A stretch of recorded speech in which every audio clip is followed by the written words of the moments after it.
भनक सत्ता की सच सुनने की आदत बेच देती है। हया और शर्म अब सब कुछ सियासत बेच देती है। निकम्मेपन की बेशर्मी अगर आंखों पे चढ़ जाए तो फिर औलाद पुरखों की विरासत बेच देती है।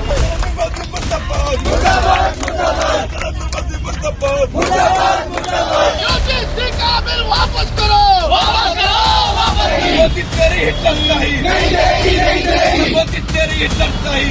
सोशल मीडिया से लेकर सड़कों तक एक ही सवाल गूंज रहा है, यूजीसी एक्ट 2026 आखिर है क्या? इतना विरोध क्यों हो रहा है?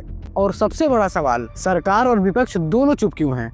जब समाज दो हिस्सों में बटा दिख रहा है तो नीति बनाने वाले खामोश क्यों हैं? आज इस वीडियो में मैं पूरे नामों के साथ बताऊंगा कानून किसने बनाया, क्यों बनाया, कैसे पास हुआ और राजनीति इस पे चुप क्यों है। पहले आइए हम समझते हैं यूजीसी एक्ट 2026 क्यों बनाया गया। पिछले कुछ सालों में हायर एजुकेशन में कई गंभीर मामले सामने आए। मोहित वेमुला केस, डॉक्टर पायल तड़वी केस, संभवतः campus discrimination cases, sexual harassment, ragging, caste discrimination. इनसे समाज में यह सवाल उठा कि क्या यूनिवर्सिटीज स्टूडेंट को सही सुरक्षित परिवेश दे पा रही हैं या नहीं।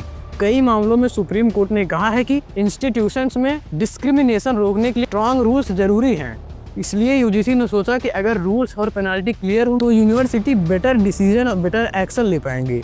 तो आइए जानते हैं ये कानून किसने बनाया। यह सिर्फ बीजेपी का कानून नहीं है, यह किसी एक पार्टी का फैसला नहीं है। असल में सुप्रीम कोर्ट के गाइडलाइंस के ऊपर जोशी कमेटी ने एक रिपोर्ट बनाई और इसी रिपोर्ट के आधार पर यह कानून बनाया गया। तो आइए जानते हैं इस कमेटी में कौन कौन से नेता थे।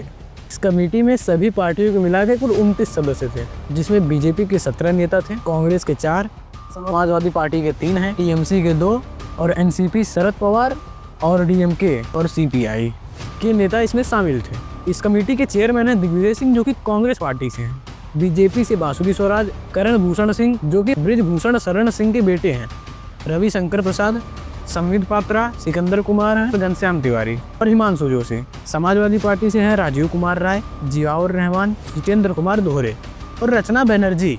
एनसीपी सुमित्रा अजीत पवार जो कि अजीत पवार की पत्नी है। डीएमके से टी सुमति, सीपीआई से विकास रंजन भट्टाचार्य। इतने लोग इस कमेटी में थे, इसलिए इस मुद्दे पे कोई भी पार्टी बात नहीं कर रही है, ना बीजेपी, ना सपा, ना कांग्रेस, कोई भी पार्टी नहीं, क्योंकि सभी पार्टियों का नाम इस कमेटी से जुड़ा हुआ है। तो आइए जानते हैं कि मुख्य विवाद किस बात पर है।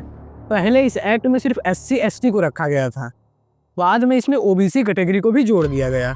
इससे जनरल कैटेगरी वालों को लग रहा है कि उन्हें गुनाहगार मान के ये एक कानून बनाया गया है। इस कानून में कुछ ग्रे एरियाज भी हैं, जैसे डिस्क्रिमिनेशन कौन करता है, इसकी कंप्लेंट वैलिड होगी, दोष साबित होने पर क्या उन्हें सजा दी जाएगी या उनका रिजल्ट रोका जाएगा या उन पर पेनल्टी की जाएगी, और अगर किसी ने जानबूझकर जनरल कैटेगरी वालों को फंसाने के लिए अगर इसका उपयोग किया तो उसके लिए क्या कानून है। पहले अगर कोई गलत कंप्लेंट करता था तो उस पर जुर्माना भी था, पर अब इसको हटा दिया गया है। इन सभी एम्बिग्यूटी से डर और गुस्सा पैदा हो रहा है। भारत की जाति व्यवस्था बहुत जटिल है। इसमें ओबीसी में भी कई सारी जातियां होती हैं और इस ओबीसी जातियों में से कुछ जातियां अपने आप को इसमें ऊपर मानती हैं, और वह जाति अगर दूसरे जाति के साथ भेदभाव कर रहा है उस पर क्या कानून है, उस पर क्या प्रावधान है, उस पर कोई क्लियर डिफिनेशन नहीं है। राजनीति चुप क्यों है? कारण साफ है, यह नियम सर्वदलीय है और सभी पार्टी के नेता इस कमेटी में शामिल थे, और अगर कोई भी इस विषय में बात करेगा तो उसकी जिम्मेदारी सामने आ जाएगी।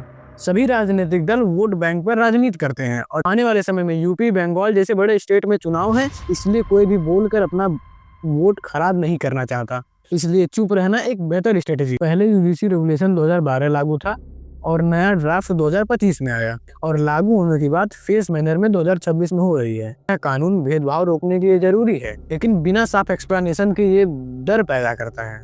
सरकार को चाहिए साफ बोले, हर लाइन समझाए और दोनों पक्षों की आशंका को दूर करे, वरना जनता लड़ेगी, सिस्टम वैसा ही रहेगा, सरकार जीतेगी।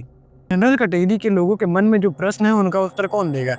उनके जो भी प्रश्न है उनको सुनना चाहिए और उनका उचित जवाब देना चाहिए। इससे देश दो भागों में बटा हुआ है, लोग प्रदर्शन कर रहे हैं और सोशल मीडिया पे एक दूसरे से लड़ाई और झगड़े कर रहे हैं।